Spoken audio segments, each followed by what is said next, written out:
with the help of radicals like Marc Elias, Mark Pomerantz, and these are people that nobody's ever seen anything like it.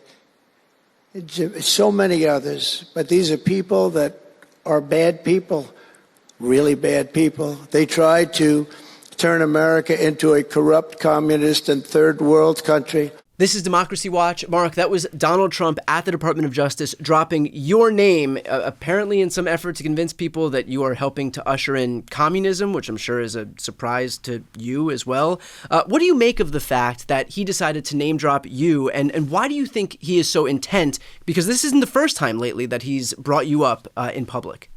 Yeah, so first of all, I think if you are palling around with Vladimir Putin, you probably should not be claiming that anybody else is cozying up and creating communism. You know what I mean? I don't think that's Donald Trump's strongest argument here. Look, Donald Trump is focused on me because I have been someone who has stood up to him.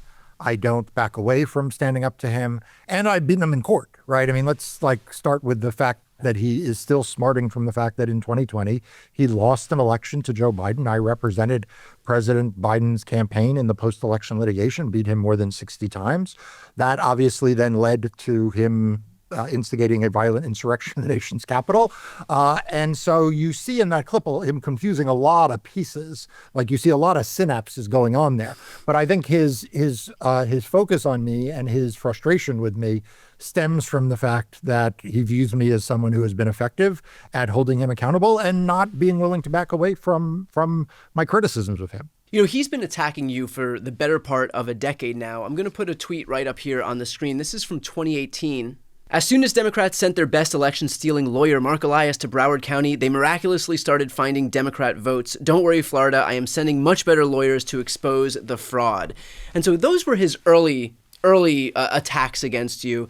Cut to today, I mean, when we're hearing him talk about how you're somehow helping usher in the spread of communism, what do you make of the de-evolution of his message to the point where it's just kind of it is angry and aimed toward you, but there doesn't seem to be any coherent through line in what he's actually saying? Yeah, and look, I think that this is an important thing for the legacy media because they never hold Donald Trump to the standard that they hold any Democrat to. Yeah. But I mean, when Donald Trump in 2018 said I was the Democratic Party's best election stealing lawyer, but that he was going to send better lawyers, that felt very authentic to vintage Trump, right? Which is, here is this guy I don't like. I'm going to say this pejorative thing about him, but it kind of held together Little Marco or Low Energy Jab or Lion Ted Cruz. I think the Lion Ted was always my favorite one. It kind of it was a pejorative, but it kind of was clever in a way. Not that he was that clever, but it was clever in a way. And then it was paired with, of course, this boast but I have even better lawyers. Watching him at the Department of Justice, that clip, it's just like he's like an old, mob boss shuffling around in his bathrobe and slippers, kind of muttering things and saying words that you sort of loosely connect from one thing to the next, like synapse going off. And I don't understand why the legacy media gives him a pass on stuff like that. His goal here, by virtue of putting specific names out there, like yours, like Norm Eisen's, which he also did in that same speech, is obviously to have something of a chilling effect on the people who are brave enough to fight back against him. And so how do you think about that in terms of whether he's going to be effective at chilling what you are doing by fighting back, by virtue of not just naming you in public, but also the downstream effects of that, which is obviously to try and sick his army of minions, of followers onto you? Yeah, so let's start with the most chilling part of it, which is that he didn't just name check me. He didn't just name check me in an incoherent rant in which he accused me of various things that aren't true, but he did it at the Department of Justice. Yeah. He did it with Pam Bondi in the room. He did it after he praised Kash Patel.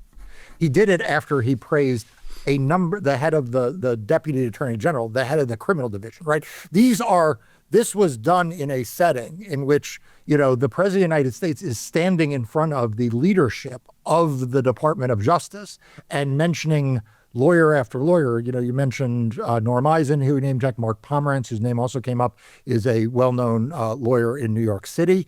And he's doing it in an audience because he is trying to implicitly suggest to those people, hey, you know who I really hate? Yeah. These are the people I really hate. And so, yes, it has downstream effects with, the mobs of angry MAGA trolls and the like. And I have to take that seriously. But I have said for many, many months now, and you and I have talked about this, I've written about this for Democracy Docket, like we are going to see the weaponization of the Justice Department. In fact, we have already seen the weaponization of the Justice Department. We have seen chilling examples of how he is trying to turn the full force of the federal government against his political opponent. And so I think that is the other context that we saw here. But let me say something loud and clear. I am not going to back down from speaking the truth about Donald Trump. I'm not going to back away from suing or litigating against Donald Trump. I have a case right now in which I am litigating against Donald Trump for his excesses in his executive orders. So it's not going to affect me. I'm not going to bow and scrape. I'm not going to bend a knee. Like, I'm going to stand tall and keep doing what I'm doing. But Brian, what we have seen him do in industry after industry is impact others. Right. So what message is he sending to other lawyers who maybe weren't mentioned? What message is he sending to other law firms through this? And you and I have talked about the chilling effect he's trying to have on the media, on corporate America, on billionaires, on law firms. And that's really what I worry about. Well, first of all, I should note that your best antidote to Trump's efforts to quash dissent or silence you specifically is going to be your ability to speak out to a broader and broader audience. So if anybody watching right now wants to help Marc build up that audience, the best way to do that is to sign up for Democracy Docket. That is his newsletter that he founded to focus on everything voting and elections. And importantly, it's not focused on some social media platform. So even if Trump pressures Google or Facebook or TikTok to clamp down on what Marc is saying, the newsletter is just his ability to communicate directly with you. So if you want to support his work, even amid an administration that is very focused on silencing him specifically, please make sure to sign up for Democracy Docket. I'll put the link right here on the screen and also in the post description of this video. Marc, you're right in the sense that this was his signal, his not so subtle signal directly to the people who would be able to prosecute critics. Do you think that it's going to be effective? Like, there's a difference between, in his addled mind, what he thinks is going to be effective while he freewheels about MSDNC and it should be illegal to say an ill word of Judge Cannon and unconstitutional to criticize the president, and you shouldn't be allowed to have a license if you don't genuflect at the altar of Trump. He can say all this crazy shit all he wants, but the reality is that these prosecutors have to abide not by Trump's inane ramblings and diatribes, but by the law. And so when he's in that room talking to prosecutors at the DOJ, which, by the way, notwithstanding the fact that if a Democrat did anything close to this, the Republicans would lose their fucking skulls. But we'll just put that aside for a moment. Well, before you put that aside, can I just jump in? I mean, Barack Obama went to the Department of Justice once. It literally was Eric Holder's going away. Like, that was it. And he still got criticized for it. By the same people who are just by offering up deafening silence when Trump is in the building, basically telling these prosecutors that he wants them to focus not on domestic terrorism, not on rapists or murderers, but rather on just quashing dissent among his political opponents. But with that said, to that point then, do you think that he's going to be effective at pushing any of those people who, again, their adherence is not to Trump's, some errant synapse fires in his brain and he decides he wants to go after somebody. Their adherence has to be to the law and what's actually prosecutable. So how effective do you think he's going to be? Look, I think that the jury is still out on that. I mean, I don't think we know. I think we know this. I think, Pam Bondi was an election denier before she became Attorney General. She was an election denier who denied the outcome of the election results in Pennsylvania to curry favor with Donald Trump. Yeah. What Kash Patel? I mean, how many episodes have you done on Kash Patel? I mean, Kash Patel is such a sycophant of Donald Trump's. He wrote a children's book. In which Donald Trump is like the good king, and I think it was Hillary Clinton is like the evil. I don't know if she's the evil queen or what she is, but she's like the villain in it, and literally published a book with an enemies list, like as an appendix. So. Sure, they have to have law and they have to have facts in order to, indict and convict. And, you hope that that system works. But they can do a whole lot of damage to their political opponents through just opening criminal investigations.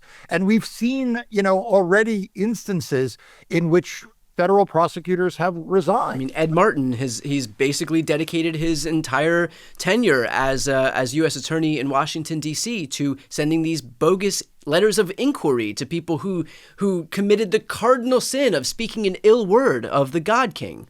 Right. And we've seen the prosecutors resign in the Southern District of New York for refusing to, file a motion to dismiss the Adams investigation.